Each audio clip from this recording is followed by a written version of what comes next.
ಮೊಹರಂ ಹಿನ್ನೆಲೆ ಹುಮ್ನಾಬಾದ್ನ ಕೋಳಿವಾಡದಲ್ಲಿ ಪೀರ್ ಪ್ರತಿಷ್ಠಾಪನೆ ಭಕ್ತಿ ಸೇವೆ ಸಲ್ಲಿಸಿದ ಭಕ್ತಾದಿಗಳು.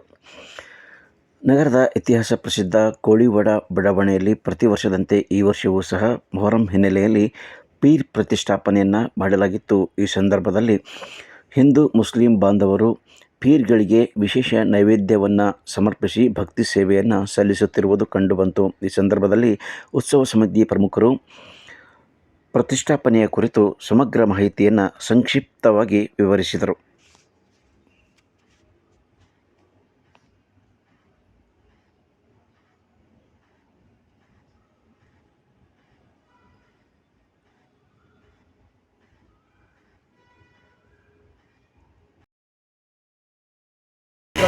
ಇದು ಏರಿಯಾ ಯಾವುದು?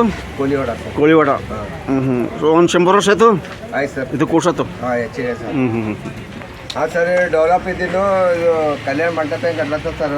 ಇದು ಪೀರಿ ಮಸೀದಿ ಸರ್. ಇದು ಅಚ್ಚಾ ಇದು ಪೀರಿ ಮಸೀದಿ ಭೇಟಿ ಅವ್ರು ಏನು ಮಾಡ್ತಾರೆ ಸರ್, ಕಲ್ಯಾಣ ಮಂಟಪ ಕಟ್ಲತ್ತ ಸರ್. ಅದು ಈಗ ನಾವು ಮಾಡ್ತಾರೆ ಸರ್, ಅದು ದೇವ್ರಿಗೆ ಏನೇ ಆಗ್ಬಾರ್ದು, ಅದು ದೇವ್ರಿಗೆ ಮುಚ್ಚಿಕ್ಬಾರ್ದು ಸರ್. ವರ್ಷಿಗೊಮ್ಮೆ ಹೊರಗೆ ಬರ್ತಂದು ನಾನು ಕಷ್ಟಪಡ್ದೆ ಸರ್. ಇಲ್ಲಿ ಕೂತ್ಕೊಳ್ತಿದ್ದೆ ಈ ನಡ. ಅಚ್ಚಾ ಅಚ್ಚಾ ಅಚ್ಚಾ ನಾವು ಏನ ಮುಂದೆ ಏನ ಪರ್ಗಳು ಕಲ್ತು ನಾವು ಮಾಡಿ ಇಲ್ಲಿ ಮಾಡ್ಬೇಕಂದ್ರೆ ಇದು ಮಾಡತ್ತೆ ಸರ್. ಇಲ್ಲಿ ಇವು ಹೊಸ ಸರ್. ಅಬ್ಬಾಸ್ ಅಲಿ, ಲಾಲಾ ರೆಡ್ಡಿ, ಚಂದಾ ಸಿನಿ, ಮೋಲ್ ಅಲಿ. ಅಚ್ಚಾ ಅಚ್ಚಾ